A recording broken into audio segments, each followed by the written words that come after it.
So it's not even like it's the big brother is watching you where you're on camera. It's like, well, we have this kind of infinitely capable intelligence who can now say, you did this, this, and this wrong. And the ramifications of that are enormous.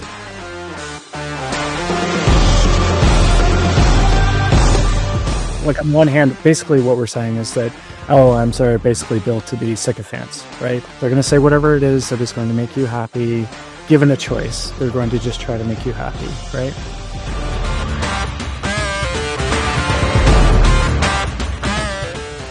Getting these models to be able to say, I don't know, or not specifying an answer can be a really good way to reduce hallucinations. And I think that this is going to be some of the approaches that these companies take in order to make everyday use more trustworthy.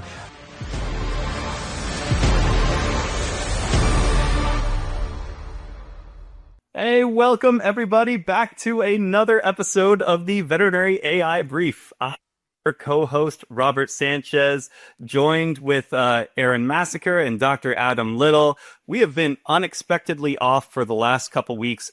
We heard you loud and clear. I know that upset you. We've been trying to figure out like why there's been this enormous like response and pull, and I think the answer is obvious. It's sexual magnetism, just raw sexual magnetism. We hear you, ladies and gents, too. Bad news, we're all taken. We do appreciate it. Keep the DMs coming, and thank you very much for all your support. Since we've been off for a couple weeks, we're just going to do a quick round robin, hear what life has been like for all of you. And Aaron, I think you might have a story to share with the audience. Yeah, so I was out riding my mountain bike in Moab, Utah, and decided to brace my fall with my wrist on a rock. And so did a pretty good job breaking my radius, which in and of itself wouldn't be a bad thing and actually didn't require surgery. But the previous break of my scaphoid back in April required surgery, which then they're like, hey, since we're in there, let's just throw a plate on that radius too. So yeah. That's it's caused a bit of a delay and an immense amount of pain. It's amazing how much pain the body can feel. So I'm going through that right now. So if I'm a little edgy, mostly it's because of my feelings toward Adam that caused me to be edgy, but secondarily the pain associated with my wrist. Now, did you upload the radiographs to ChatGPT to get that diagnosis, or did you just go, old school? Yeah, I broke into the hospital. I just grabbed the X-ray machine, did the radiographs, and I was like, you know what? I ChatGPT'd this. I could probably do the surgery myself. But then the plates were back ordered, and it was a whole thing. So I'm like, all right, I'll just get the guy to do it. Yeah. I hope the recovery goes well, man. That's a pretty debilitating one. Yeah, that's tricky. How about you, Robert? What have you been up to, Adam? I survived a cross-country plane ride with my two kids under 4, it was actually pretty fun, but it was, enjoy the rest of the summer and try to stay on top of all the news out here. But soaking in the last little bit before the school year started. How about you, Robert? Awesome. That's so nice. First off, I have this like immense feeling of joy and gratitude for both of you, not only for being who you are, but for having similar friend groups as to what I have, because I was in a meeting with Jess Trimble, who's on our team, and she shared with me that she had to, be in the hospital. And while she was getting ready for a small procedure, she got bumped, and they said, some idiot was riding his bike and broke his wrist, and so we've got to bump you. And Jess goes, oh my goodness, I really hope it wasn't a friend of mine. And out walks one Aaron Massacre. And so Jess told me, and immediately my thought is, do I text him now? Do I wait to bring this up at the show for the shock value? Incredible. My life's been amazing, though. We're expecting our second in about a month, and then we just released Spotlight, which is the secret project I've been working on for the last 2 years. In fact, the website launched today, so I've been kind of in a whirlwind. That said, there is way too much going on in the world of AI to ignore you, the audience, who have been so passionately and compellingly, and occasionally a little bit inappropriately, begging for us to return to the radio waves. Adam, we have a really interesting story coming out. in the world of sentiment analysis. What should we know? This past week, VetRec announced a new feature that I thought would be worth kind of unpacking, not just for kind of maybe the current state, but this sort of shift, I think, in what I would say is like the next inning of these co-pilots and scribes, both on the human and the veterinary space. So more specifically, we could talk what they're doing and then maybe what it opens up. They launched the sentiment analysis feature, which basically looks at those conversations and transcripts, tries to provide the veterinary team with insights as to how the client was acting, whether they were uncertain or confident, and I would imagine starting to provide feedback on how that conversation is going and what are the opportunities to either drive kind of follow-up care or deepen the client's understanding or change, maybe use some of those insights to tailor the post-visit communication. And I think there's a couple things about this that are worth kind of noting. So we've talked on this show before that there's kind of a knife fight right now for a lot of these scribe companies, and a lot of people associate them with dictation and the creation of medical notes. But I think what you're seeing is that as the competition is growing, as the models are improving, maybe the business model and the opportunity to monetize that core dictation capability is getting compressed. And now you're seeing kind of some of these leaders that are saying, okay, where can we take that? And I think a lot of the focus has been on how can we connect the transcription and the medical notes to other parts of the workflow. And there's certainly lots of opportunities there. You're going to be able to generate invoices and estimates and follow-up communications. And we're already sort of seeing that. But I think one of maybe the less explored areas is something that could be a little bit more personal, which is like, how does it help me be a better veterinarian? How does it understand where I'm weak, or how does it understand where I'm strong? How does it connect me to learning opportunities and eventually maybe more structured CE opportunities? And how does it go from not just being this kind of team multiplayer mode, but something that is actually like a personalized coach? And it does really seem like this is the first step in what could be a set of features across probably many of the scribes and trying to deepen that understanding. And then the last point I'll make is that I think that ability to understand at a very deep level the veterinarian or user of these products is going to allow these companies to form a bit more of a moat. And so a lot of people might be looking at these things and say, well, aren't these features going to get commoditized? They'll be slapped onto existing platforms. We'll distribute it that way. And certainly that will, and it is happening.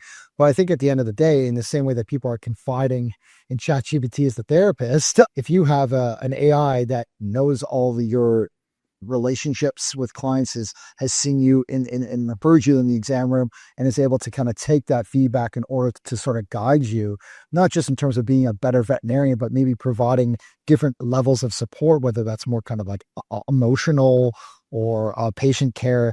I think that there's a lot of interesting directions that could take. And I just thought that was maybe a first step in a different sort of direction than we'd see in the market. Adam, I'm curious, Aaron, you too. This idea of sentiment analysis, I think, is really interesting. And we're very clearly moving towards the promise of client profiles and really being able to care across like the spectrum of clients, not just, spectrum of care. And what I'm wondering is, it seems like, there are interesting things you could do like digitally with this data and context, but where's the line as far as when are we overloading practitioners with too much data? Like what are the most valuable insights for them to have?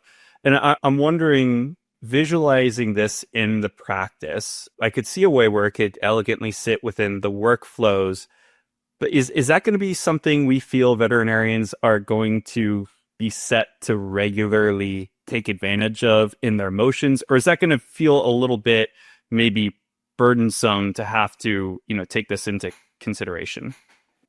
I'm happy to jump in on that. Just like, we have mountains of data that are being generated by wearables and these other things, right? And all the tools that exist in our environment. I know we'll talk maybe a little bit more about this later on. The data in and of itself is interesting, but it's like the feature benefit distinction, right? And so how does that then become a benefit for the individual person? And so knowing in every single case that a person is of a particular emotional state, mood, how they're reacting to something is not going to be all that beneficial. And so what we're going to need are kind of the like on and off toggles, where when important for you, as deemed by you, you might want to go back and say, there was something a little bit off about that interaction. I want to go back and like revisit that.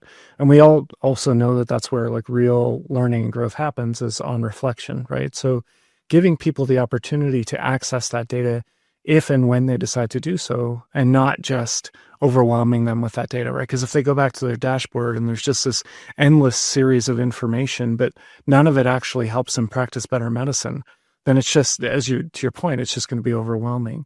And like, obviously, full disclosure, I work for Covet, so a competitor to VetRec. VetRec, I think, are doing exactly, Adam, what you were talking about. And, there's a few companies that are kind of pushing into these additional spaces as this straightforward, I'm just going to do my physical exam and I'm going to automatically generate a SOAP note out of that. The companies that are only doing that, yes, are going to get absorbed by the PIMs like EasyVet, like Pulse, like Shepherd, like Digital, Vetspire. All of these PIMs have that tool available to them. And so we're seeing this like not just pushing outside of the exam itself into like client communication and intake of information, but we're seeing inside the exam what's happening in there. And not only are we reducing administrative burden, but like helping people grow in new and interesting ways. Like that's the stuff that gets me really excited. That's a lot of what we're focusing on now. Like we've done a pretty good job nailing down that ability to accurately translate the physical exam into whatever format the individual wants. But now what else can we do with that? What are the growth opportunities? So we could talk about things like sentiment analysis, which I think is really interesting. Can't wait to see it in the marketplace. I know that VetRec announced it. I don't know if it's live for users, but being able to see that in the marketplace, and is that a problem that veterinarians are seeing, or are there other things that we need to start working on? And then how do we reduce that administrative burden and then look at growth opportunities for the individual? And like, I'd love to share some things we're doing at Covet, but I think we'll keep talking about VetRec and some of the ambient things that are happening there. One of the interesting things, if you can imagine outputs like this being used in different ways. So Robert, to your point, are we just going to serve this up as a dashboard and have the veterinarians look at it? I think that's probably not where this ends up going, right? So maybe 3 use cases and then maybe a question or qualification. No, you can imagine a situation where it's not even at the veterinarian at all. The sentiment is really used to shape in what detail, what level, and in what language you end up communicating to the client. So if a client's uncertain or not confident or angry, the entire journey should in some ways reflect that reality and meet the client where they are. And so if your handouts are automatically generating a level of depth based on people's confusion on a particular topic that you don't have to specifically kind of spell out, that's interesting, right? Another one is this kind of thinking of like digital mentorship. So maybe it isn't something that you're looking at, but in the same way that you might attach your fitness work to your personal trainer's app or something like that, so they can use data to help better guide you. Maybe that's the way that this ultimately gets delivered, where these insights get pooled in a team member or virtual team member that's more positioned as a coach to be able to help guide you. And then I think the third one is where things get a little bit interesting, and I'm curious how this will play out, but I think there's also the real possibility that your bosses start to use this as a way to look at your performance, or connecting this data alongside your production data or other, KPIs within the practice. And I think there's going to be a real interesting dynamic of, depending on where your practice and your team, your organization is at, do your individual veterinarians feel that you are weaponizing that data against them? And so we've already seen at times pushback in terms of like, I want to be able to practice medicine. I don't like how we're bringing all this information in. You're not getting the full picture. Sometimes there's a lot of headaches and tension around your production data. For example, there's a lot of veterinarians who feel like that's not the type of environment that I want to practice in. And now what? I'm going to be scored after every exam based on how confused or unhappy the client is, right? And so you can imagine there's probably parts where the team is set up in a way where that information enhances and deepens their ability to provide that mentorship. But if you don't have that core, that trust, that kind of alignment, there's a very real scenario that emerges where it's like, oh shit, now that all my clients are pissed, or that I'm not really good at explaining chronic kidney disease, and the last 4 clients were really confused about it. And so I think it's really, how are you going to manage your teams in a world in which you have more insights, and how do you shape those insights to ideally get your team, get the individual, get the patient to a place that's better.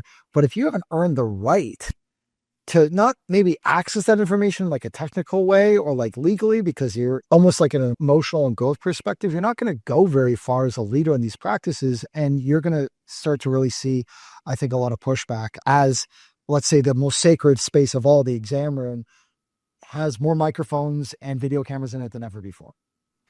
That is such an interesting point. I think a really good one.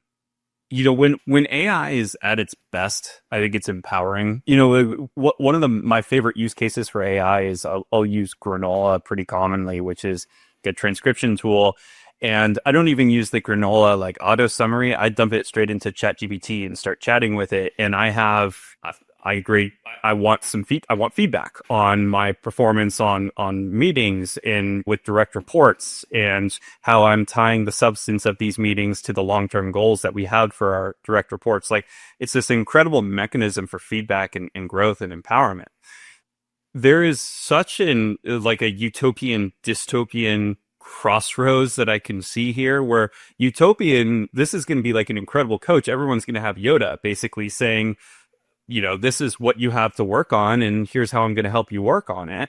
And then there's the dystopian of, it's like we're all dancing monkeys. And the very troubling thing that I think we're going to have to reckon with as a society very soon, and this is going to be echoed throughout the show, is we are rapidly getting to the point where not only is everything we say and do going to be recorded, but it's going to be able to be analyzed. So it's not even like it's the big brother is watching you where you're on camera. It's like, well, we have this kind of infinitely capable intelligence who can now say, you did this, this, and this wrong. And the ramifications of that are enormous. I mean, think about having that with your spouse, and think about having that with every single, I know, Adam, you should be scared. And think about having that with every single client interaction or team member interaction. And it's like, I don't know how this is going to shake out. We're going to have to find a way to deal with it, because it's such a different condition than humans have ever operated in. And what we're talking about here, and kind of the upshot of all this stuff, is that we're talking about a playbook for how to implement some of these things, right? Like, we're implicitly messaging this.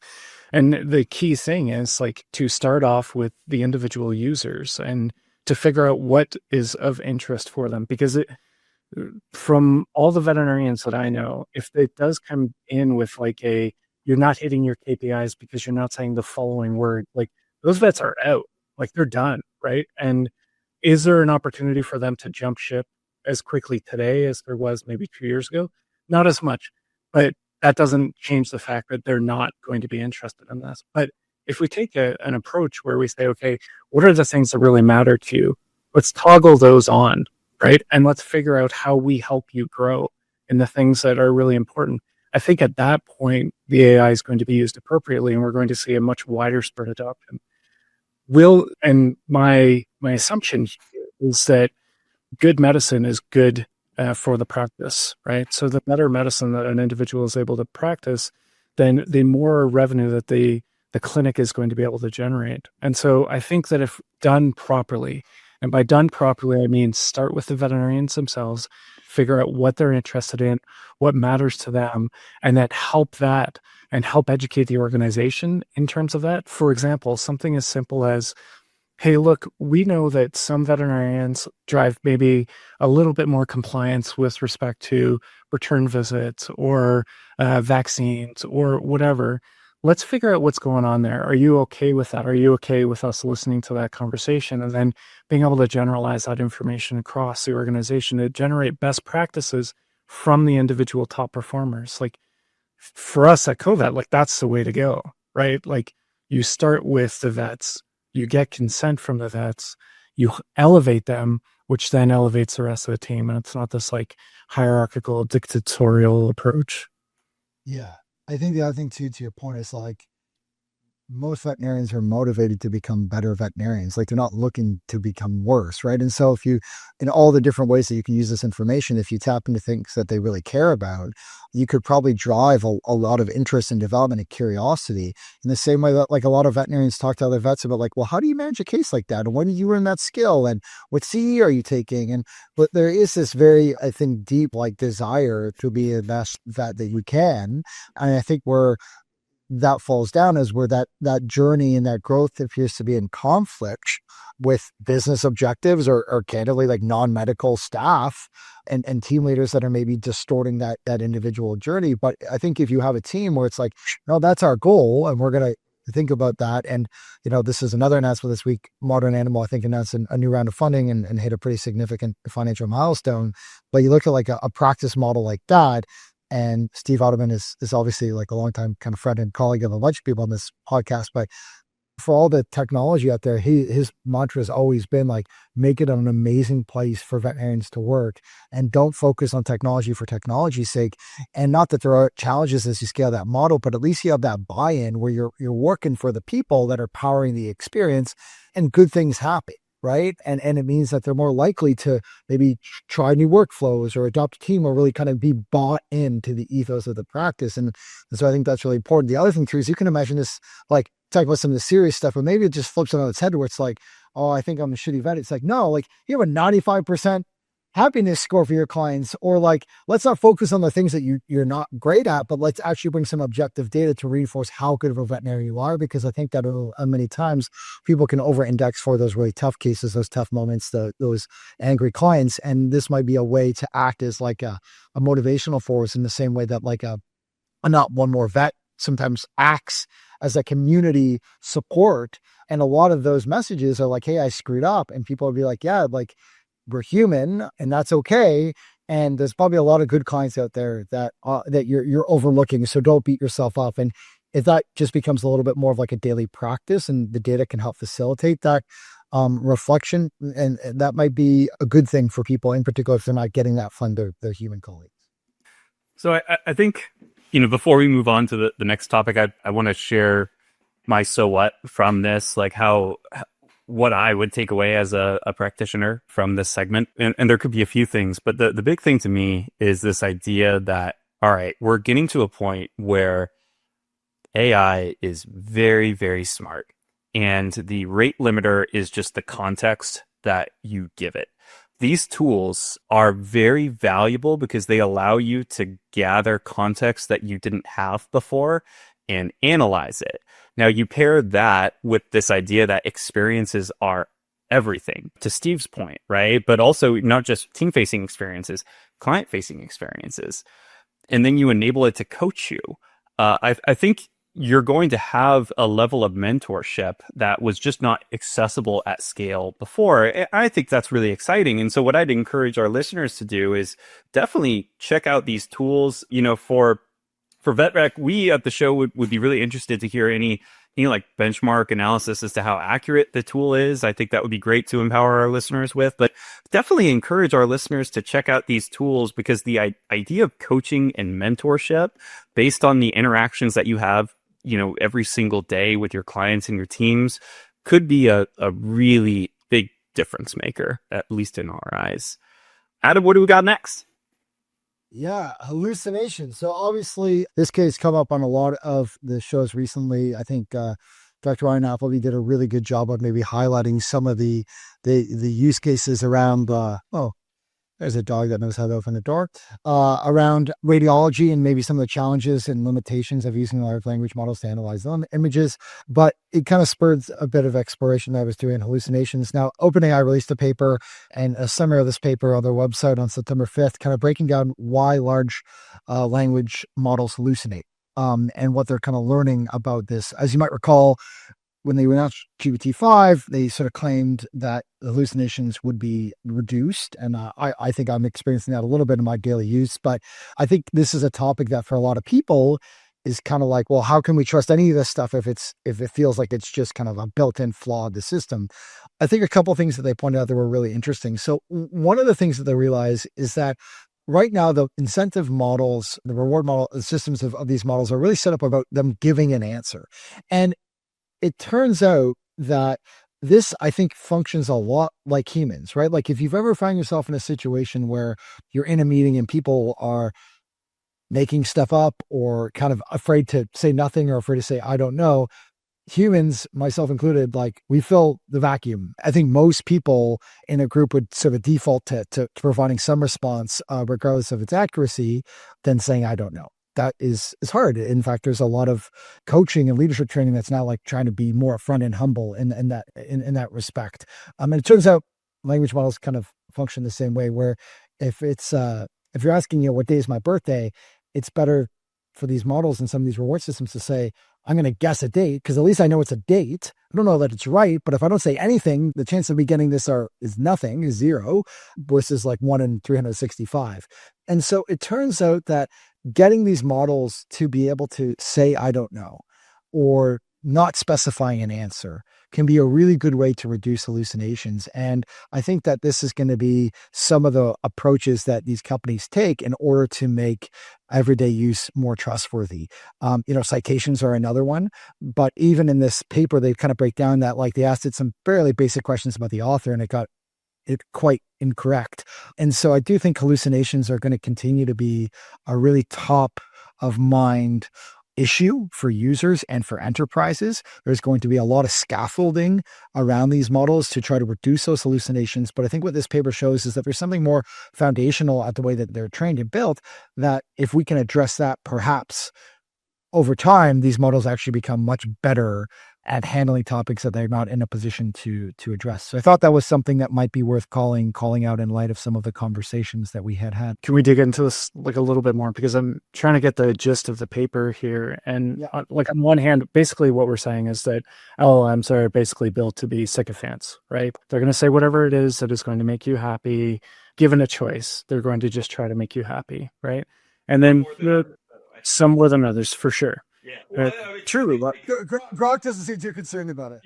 What we have, and I don't think we've talked about RAG engines before on this, but I think it's worth like spelling this out in a little bit more detail, right? So like, what exactly are they proposing here? Because it seems like a modified version of not just an LLM and not just a RAG engine, but something that's like waiting in between the two of them. And for those people who don't know, a RAG engine is just retrieval augmented generation. And so you're pointing at the source whereby you want the answers to come from. That's my understanding of it. Whereas if you just go to ChatGPT and say, hey, give me an answer to this, then it's going to pull from like various sources. And so you tend to get more refined content because of the use of a particular document or text or something like that, right? And there's lots of different applications for that. Kind of in VetMed, for example, if you were to upload a paper and say, help me understand, DKA from this particular paper, right? It would give you that paper's source information. But here we're talking about like weighting. So what is your understanding of like, is there like kind of a dynamic operation here between LLMs and the source content? Because it's not straightforward RAG and it's not straightforward LLM. My understanding of this was very much like looking at the current kind of flagship models that OpenAI has and comparing like their O3 or O4 mini reasoning models to GPT-5. And what they were looking at, and there's some metrics that they post, I'm happy to fill the screen share, but they kind of look at a couple different things. So one is like, does it abstain, right? So will it always give you an answer? Or is it willing to say like, I just don't know? And what's interesting is that for a long time, you've actually been able to, through the custom instructions of OpenAI and ChatGPT, be more specific that it's like, hey, if you don't know something, say, I don't know, do not guess, and kind of begin to inject a bit more of your style or these safeguards that don't always work as well as they should, but at least give you some control over the nature of the output. And so in their examples, they were sort of saying like, look, O4 Mini is never going to abstain. It's always going to give you some sort of answer versus these flagship model, the newer models are going to say, I don't know, or I'm not confident. So that's kind of one piece. On the flip side of this, it does end up impacting a bit of the accuracy rate, because if on one end, you're always guessing, sometimes you might get a guess that's useful. And, we saw this a little bit even with Ryan Appleby's examples, where there could be a response where there's many accurate components within it that give you the perception that the overall response is correct. worked. But then when you kind of tease in, especially as you start to have like more technical or expert knowledge, you just say, hey, wait a second, like this is good. This is not good. This is good again. And if I was to look at this quickly or not really have that background, maybe I just look at this and say, it all looks pretty acceptable without really understanding that there's components of that response that are actually inaccurate. So what they were sort of saying is like, look, you're going to get some lower accuracy as a result of this, but as a result, you're much, much less likely to get an error. And so I think what's interesting is, to your point, we've for not a long time, because this has been like a couple of years, but people's first exposure to these tools was, I'm going to put stuff in a box. The goal is to get something as quickly as possible that sounds good. And now what we're finding is actually what you need is you need to give these models more time to think.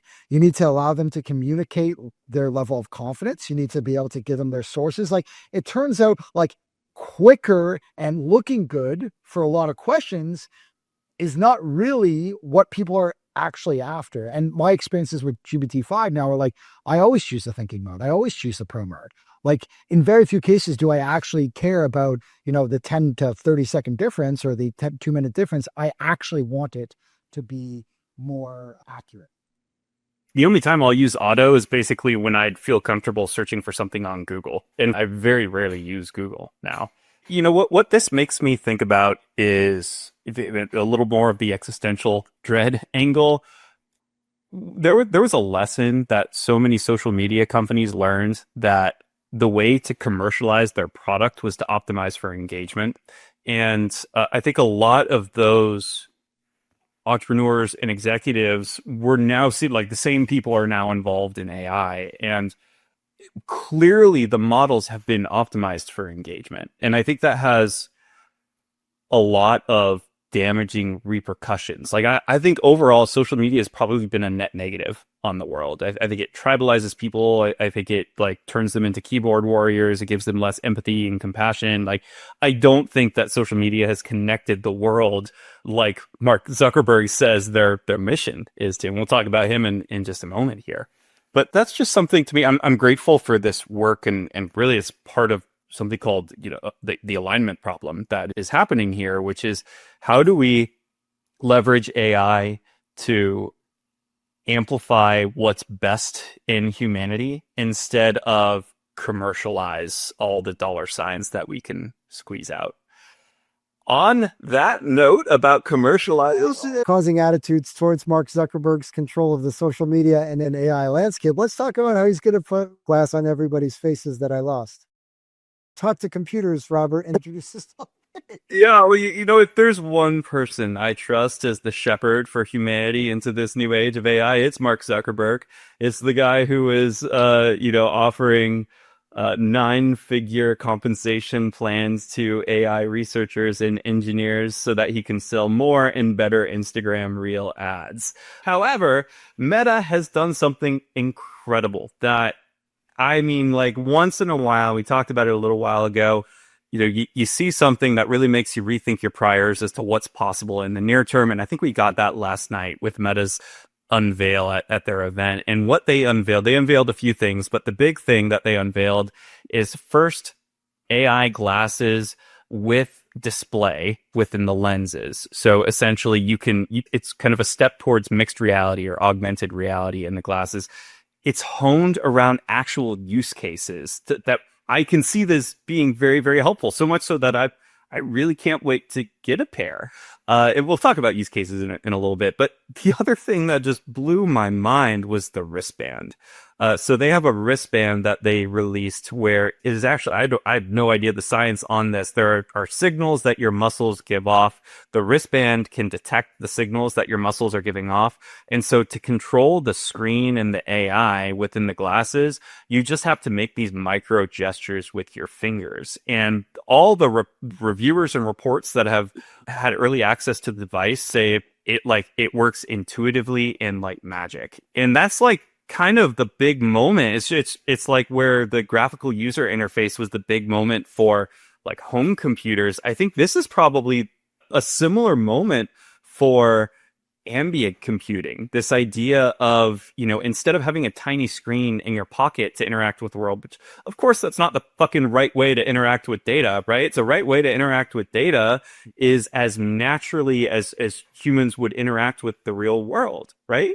And so we kind of have this marriage of two really interesting things where we have an always on AI medium that sits on our face that is actually useful in a way to interact with the data that's now just overlaid into our visual field. I think there's a ton to unpack here that is actually, besides us being all tech nerds as hosts of the show, there actually are very clear ramifications near term for the veterinary industry because of this, unveil. You curious guys, like what has this got you thinking? I just have to show your photo because as one of the earliest adopters of these wearable devices, can you see my screen here, gentlemen? This is me in 2013. Can you see this? We can see it. You're speechless. It's a handsome man right there. Who's that guy with long hair? That's why we're getting the DMs. This is your fault. Stop. This is 2015. This is me wearing Google Glass to watch the unveiling of the first lab you created. It's fair to say I was a caricature of my self-care, but this was kind of the promise when Google Glass came, right? And I think it's so interesting is that we're at a point where now I think with this release, we're kind of reaching to the very, very small models that we got. Oh, but it's not like, I don't know if I'm going to buy this one, but this is no longer just a research experiment. And so a couple things that I think are really kind of followed out, but it is that said that it's something like a billion glasses was. So it's one of like, at some point in the future, do we think those glasses are going to adopt? And at a certain point, isn't it likely that most people will have these glasses or some sort of intelligent glasses on top of them? And I think having a form factor that has already seen kind of mass adoption is really interesting. On the flip side, I think the other thing that was like kind of freaking people out a little bit when they were trying it on is that like the person that you're talking to, just to be clear, if you see these demos, like they can't see or tell that like you're looking at a screen. And I think that we are going to reckon with a very interesting dynamic in society, which is there is going to be a generation of people that are growing up completely immersed in this level of technology and this kind of immersiveness where it's not, Mark Zuckerberg was trying to claim that it's so like natural and polite to almost use these glasses, then look at your phone when you're talking to a friend. But I can tell you, there's probably a lot of people right now that are like, are those glasses recording me? Are those are you actually looking at me right now? And so maybe we're in this kind of lumpy period where my generation and older generations are going to see this as like very invasive, and the next generation is just going to be completely comfortable with it. But I think more importantly, if you kind of zoom out to Robert's point, do we really think in, pick your time frame, 10 years, 50 years, that the future is going to be a bunch of people glued to a device this big 8 hours plus a day, and the other device that they're glued to is a computer that they're at their desk for? That doesn't seem like the future to me. That seems like we might look back and be like, I can't believe you guys were jailed to desks and you had these like, dynamic or static phones that rendered one interface. And if you wanted information, you had to like go find an app and click in the menu, as opposed to I just look up and in real time, the perfect interface for the job that I'm doing is being rendered like in my eyes in a way that is not necessarily distracting to the same extent that a phone is. And so I think that as people start to use these things and you get to the second, third, fourth, fifth generation, they get smaller, the battery life gets bigger. But I think for a lot of people, you're seeing in the headline, which is these glasses are far better than they've ever been. And we're kind of almost crossing a chasm where they're legitimately useful for the average person. And you're like, okay, that's where we are today. Where are we in version 10 or version 20? Aaron, what'd you think? Buy a pair? Probably not, at least not right away. Like as much as I would love to think that I'm an early adopter of technology, when I see Adam in 2013 with that coif of hair and those beautiful glasses, I am obviously 12 years behind the time. Yeah. So I think and I'm going to warm your heart a little bit here, Robert. I think it's really interesting because when we look at this stuff, like so much of language as being this like a written way of communicating with each other is actually kind of derivative of the spoken way of communicating with each other. And so what happens when we move away from these like written media and back towards a more spoken media? Like, and after playing around with some of the more advanced forms of speech to text that are available, right? Like whisper flow. Adam, you turned me onto that a while ago. It actually changes the way in which you think. Because instead of processing through typing, you're processing through the words that are coming out of your mouth. And so it modifies yourself like a little bit. And so it makes me wonder, how is this going to change the way, not just that we're communicating and the prioritization of the spoken word versus the written word, but how does that change the way in which people think?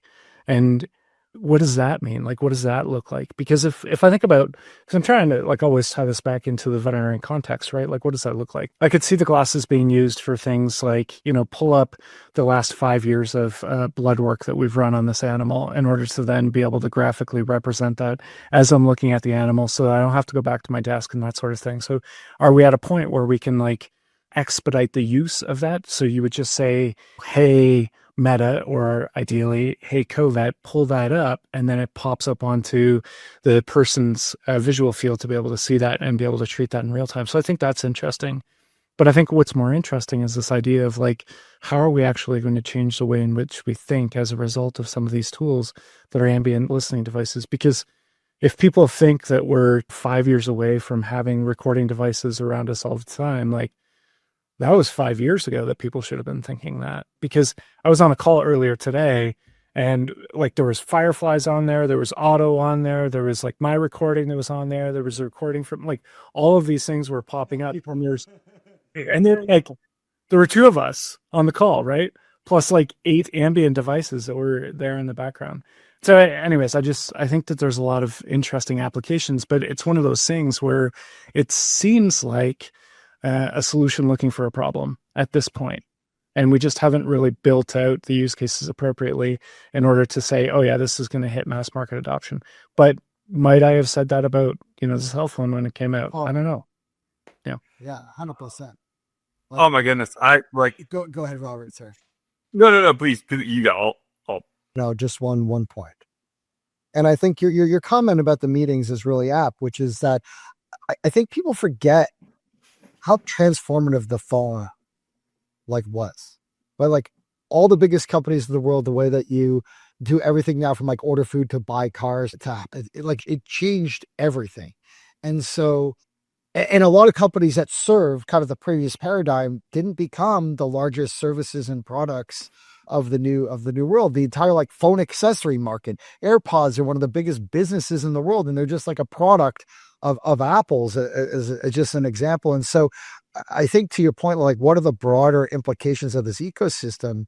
I don't think it's just like a little bit of an iterative change. Like to your point about the meeting example, clearly we get to a state where like AIs will just meet with each other to exchange information, and they're probably not going to meet on a video call because that doesn't make any sense. And so what is the purpose of a meeting in that world? And what are the parts of the human experience that we need to double down on? And so I just think that I think that we're going to look back at this period and be like, we were really clunky as a society around technology. We had way more power than we knew what to do with. We had all these kind of downstream consequences, like, social media. We had unlimited access to everything. We were just like sugar high on content, on apps, on screens. Everybody got addicted. We drove off cliffs because we're talking on the phones. We fell off the Grand Canyon taking selfies. Like, these are the things that, like, I'm not making up. Like, these things happen. And it's because the power of this technology and sort of, we got so close to it being kind of part of us, but it's still just far enough away that it's a distraction, it's dislocation, it's fragmentation.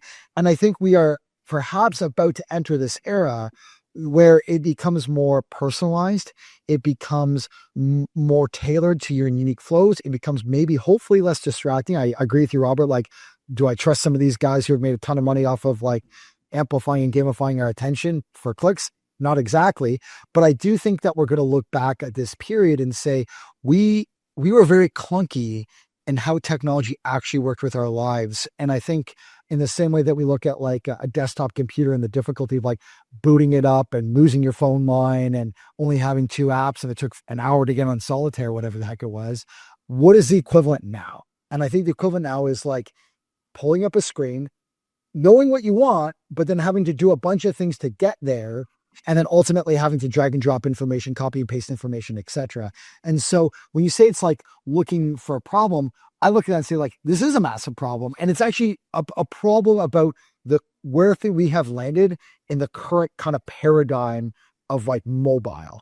And I think what's going to come after it will look considerably different, which obviously creates massive tailwinds for AI, because when you look, what's the future of the PIMS? Well, the future of a PIMS isn't like a piece of software that you're clicking. It's like AI that gets rendered in real time. And it turns out you can do that experience much, much better on the glass than you're taking your PIMS and porting it over to like, do I click up here? Do I look up there? Like, clearly that's not going to be the future.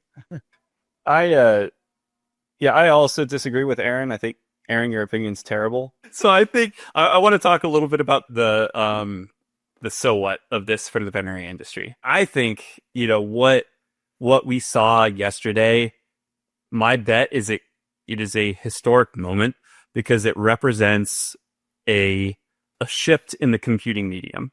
And that has only happened like a couple times in human history where, the actual medium that we're using for computation has fundamentally changed.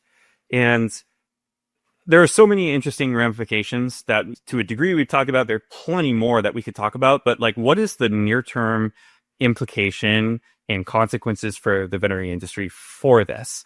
And I think, one thing, I think this thing is going to sell. Like, I think a lot of people are going to get it. I think there are enough interesting and compelling like use this cases. version? Yeah. You think this version is going to sell? And I have a standing bet with a very good friend of mine that within 5 years, glasses will be the dominant computing medium. So I am full disclosure, a bit incentivized for this to happen. It's a high priced bet. But I think what's going to happen is a lot more of these devices are going to be coming online and walking into the clinic. By the way, it's on sale September 30th. This is in 12 days. And by the time this airs, like just over a week from happening, you're going to have these always on AI devices walking through your doors every single day. And so there are a couple like near-term ramifications of that for veterinary practices. So this idea really is like ambient computing being the next evolution, where it's not like these distracting 4 or 5 inch screens that we have to look down at. It's just we have the data that we want layered up when we want it at all times.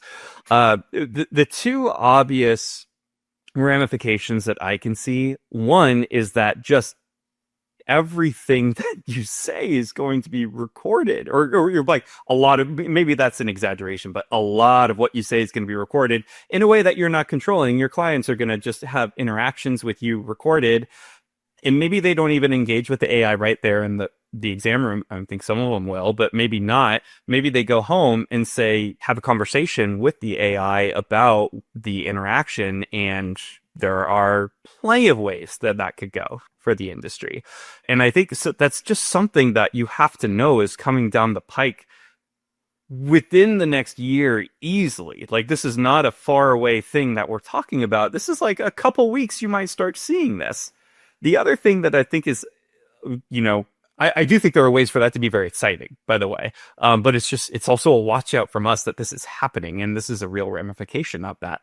The thing that I think is really, really cool is this was in both Meta's announcement and Apple's announcement with the AirPod 3 Pros, is they have live translation now. So basically what that means is somebody could be speaking a different language, and you can hear in very close to real time the translation to your native tongue through your AirPods auditorially, and through the Meta Ray-Bans, you'd see it layered, transcribed onto the screen. And so this to me is like really, really cool, because there are lots of barriers to care that are like language driven. And so now you can really open yourself up to serving, different groups of people that have been sort of disenfranchised just because they didn't speak the language. Curious, either of you two have any thoughts about, the near-term practical ramifications of these announcements? I think one of the most interesting things to your point in this film makes sense to like the translation pieces, like the microphone arrays are quite powerful. So you look at something like scribing as an example, and today, people do it on desktop, they do it on their mobile device, but and it's pretty good, but there's still a lot of background noise, and it can be difficult to maybe to like quite piece out the audio. For some veterinarians, it's just going to be easier to put on a pair of glasses and do that, right? And so I think one of the most interesting things about what Zuckerberg was saying was that like he was focusing on like messaging as the key use case. And it's like these other use cases and this kind of ecosystem that emerges, like that's going to take a lot of time, right? It's not like tomorrow all these veterinary applications get built on MetaGlass. Like that will take a long, long time. In the same way that like the first iPhone didn't have an app store. Like people kind of forget that there's now millions of apps you can download for free on your phone, but they reinforced the value of the phone. And over time that really got built out. And there was new tools that enabled people to build for that platform. But maybe it doesn't have to have like a bunch of killer use cases in order to be popular, because it might just be the best way for veterinarians to capture their voice and focus, whether it's like from a translation perspective is another one, but just maybe the clarity, accuracy, and like frictionless nature of the dictation itself. And I do think you're going to get away with more interesting, thought-provoking use cases, perhaps in some professional settings, as opposed to like your everyday consumers, right? Like, well, people have these at concerts and record a bunch of videos 100%, but could a doctor put them on and record their surgery, give like a first person view?